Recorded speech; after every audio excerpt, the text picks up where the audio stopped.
Democratic Republic of Congo. As the country moves to tighten control over cobalt exports, President Felix Tshisekedi has issued a warning. According to media reports, the president has said that the country will permanently ban cobalt exporters that violate its new quota system.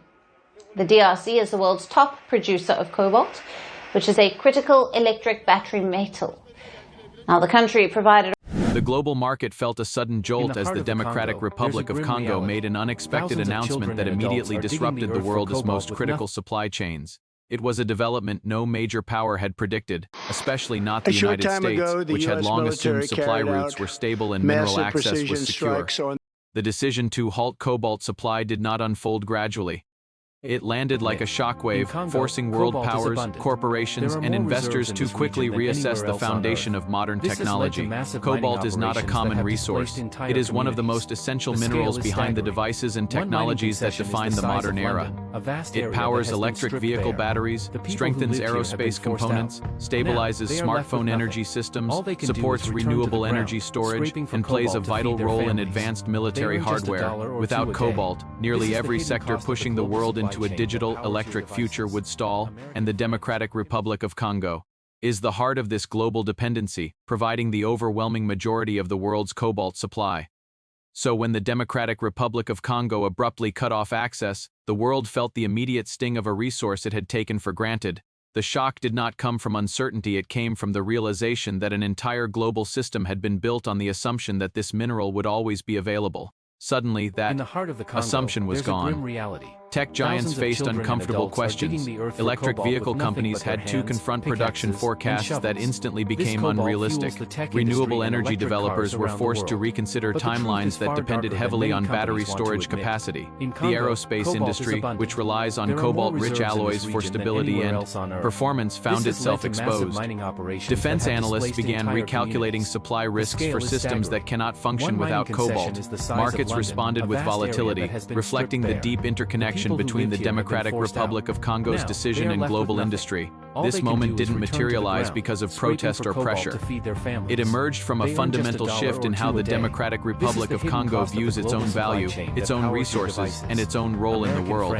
For decades, the global narrative treated resource-rich African nations as suppliers rather than strategic actors. Cobalt, copper, coltan, and other critical minerals were extracted and exported with little control from the nations that possessed them. But the world has changed, and the Democratic Republic of Congo's decision represents a new era where the owners of essential minerals set the terms. The shift is bigger than cobalt. It signals the rise of a continent redefining its relationship with global powers. Africa controls many of the minerals at the center of future industries, and nations like the Democratic Republic of Congo are beginning to leverage their strategic advantage. Instead of simply participating in global supply chains, they are shaping them. The cobalt halt is a bold reminder that resource nations are no longer silent or secondary. They are stepping into a central role in demanding the respect, partnership, and economic advantage they were long denied. This change forces the United States to confront a vulnerability that has been quietly growing for years. While Washington has invested in domestic manufacturing and renewable technologies, it has not secured access to the minerals required to sustain them. Cobalt is one of the most critical. The inability to replace it quickly or easily exposes a weakness in America's long-term industrial strategy. The Democratic Republic of Congo's decision demonstrates that even the most advanced economies are still dependent on nations they do not control and supply chains they do not fully understand. The implications stretch far beyond the U.S. Every economy shifting toward electric mobility or digital dominance must now rethink its future. Battery production cannot expand at its projected pace. Electric vehicle adoption may slow. Renewable energy timelines could stretch. Tech companies will face higher prices and tighter competition for available materials, and nations that built entire strategies around rapid electrification must now adjust to the reality that one country holds the mineral power to accelerate or delay global progress. This situation also exposes the deep interconnectedness between the Democratic Republic of Congo and global powers like China. For years, Chinese companies invested heavily in cobalt mining and processing infrastructure inside the country. This gave China significant influence over the supply chain. The U.S. viewed this as a strategic challenge, but believed access would remain consistent. The halt from the Democratic Republic of Congo now places both the U.S. And China in a new position, one where local decisions within Africa carry more weight than strategies crafted in Washington or Beijing. What makes this development even more significant is its symbolism. It highlights the emergence of Africa as a decisive force in global economic direction. It challenges assumptions that have shaped international politics for decades. It forces major powers to negotiate differently, invest differently, and respect differently. The Democratic Republic of Congo's move is not just an economic decision, it is a declaration of agency. The world now stands at the beginning of a new phase where access to resources will no longer be dictated by historical dependencies or geopolitical expectations, but by the decisions of the nations that possess them.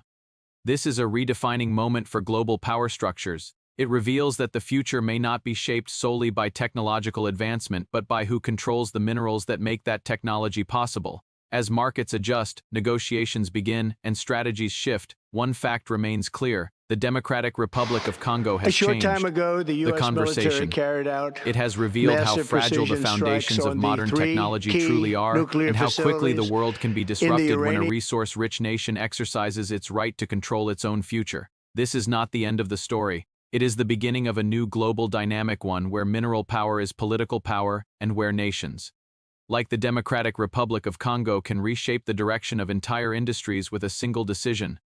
The world is watching, adapting, and recalibrating because of one undeniable reality. The Democratic Republic of Congo has demonstrated its influence, and nothing about the global future can be discussed without acknowledging that influence.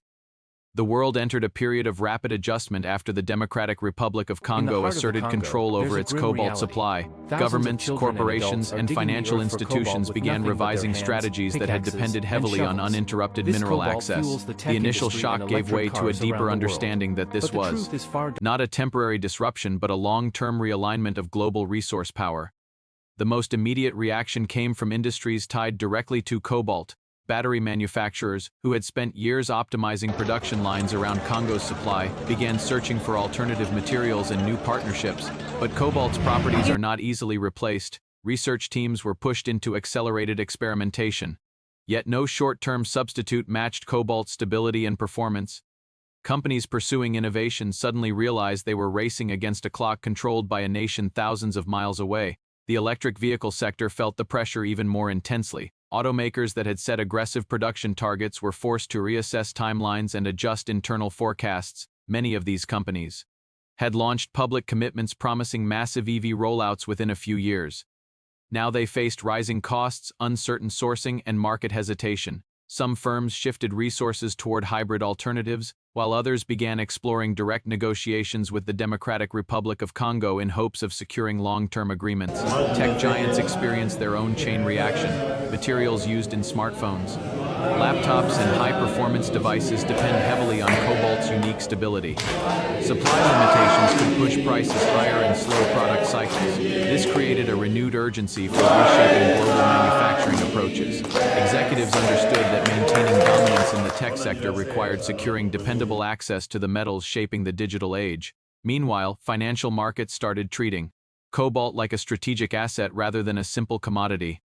Investors moved aggressively, driving volatility as they tried to anticipate future shortages. Hedge funds built new models around Africa's mineral influence. Commodity traders shifted focus to geopolitical signals instead of traditional supply metrics. The Democratic Republic of Congo became one of the most closely watched indicators in global market behavior. In diplomatic circles, the shift forced new conversations. The United States began opening more direct channels with African nations, recognizing that past methods of engagement were no longer effective. The Democratic Republic of Congo's decision demonstrated that influence over minerals equates to influence over national strategies. Global powers realized that partnerships had to be built on mutual respect and meaningful investment rather than assumption and convenience. The DRC is the China, world's top already producer deeply of invested cobalt, in mining which is a operations within the critical Democratic Republic of electric Congo, metal. adjusted its Now, approach the country as well. provided The around halt in supply 70% affected Chinese of the companies just global as sharply, supply even though they output had last long held a dominant presence in the country's mineral sector. Beijing understood that the era of unrestricted access was changing. The focus shifted toward strengthening political ties, building deeper development agreements, and rethinking how much leverage foreign firms truly held within Congo. This transformation also sparked important conversations across Africa. Other mineral-rich nations saw the Democratic Republic of Congo assert its authority and recognized a path forward for themselves. Countries with lithium, rare earth elements, gold, copper, and manganese began evaluating their own export policies. The idea of local value creation gained traction. Instead of exporting raw minerals, African nations increasingly discussed processing, refining, and manufacturing within the continent. The Democratic Republic of Congo's move became a model for sovereign empowerment. For the first time, the balance of power between those who consume minerals and those who own them began to shift in a meaningful way. The world had grown accustomed to depending on Africa's resources without acknowledging the true weight of Africa's influence. That era was fading. The future would be shaped by cooperation, negotiation, and respect born not from charity but from necessity.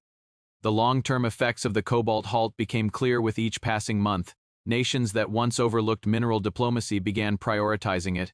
Universities increased funding for mineral research, think tanks reworked geopolitical forecasts, corporations restructured international partnerships to align with the new reality. Policymakers acknowledged that global transitions, whether digital or environmental, must be built on reliable supply chains grounded in fairness and stability.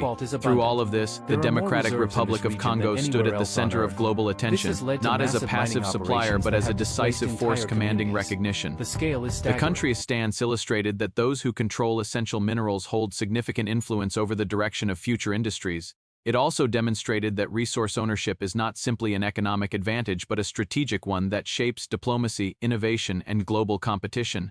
This new phase marked a turning point not only for the Democratic Republic of Congo but for the world. The rules of engagement were being rewritten. The assumptions guiding tech development, energy policy, electric mobility, and global manufacturing no longer held the same certainty. Everyone understood that navigating the future required acknowledging the authority of nations whose minerals power the world. The Democratic Republic of Congo's decision will continue influencing global outcomes for years to come. It is a reminder that the global economy is only as stable as the relationships supporting it. It signals that the nations controlling essential resources are stepping into their rightful place at the center of world affairs. And it proves that no transition, no technology, and no global ambition can succeed without recognizing the value of those who hold the keys to the earth as most critical materials. The world is still adjusting, still recalibrating, and still learning from the decision that changed everything. The halt was more than an economic move, it was a declaration of sovereignty, strength, and vision. The Democratic Republic of Congo has redefined its place in the global system, and the nations that once overlooked its power are now compelled to recognize it.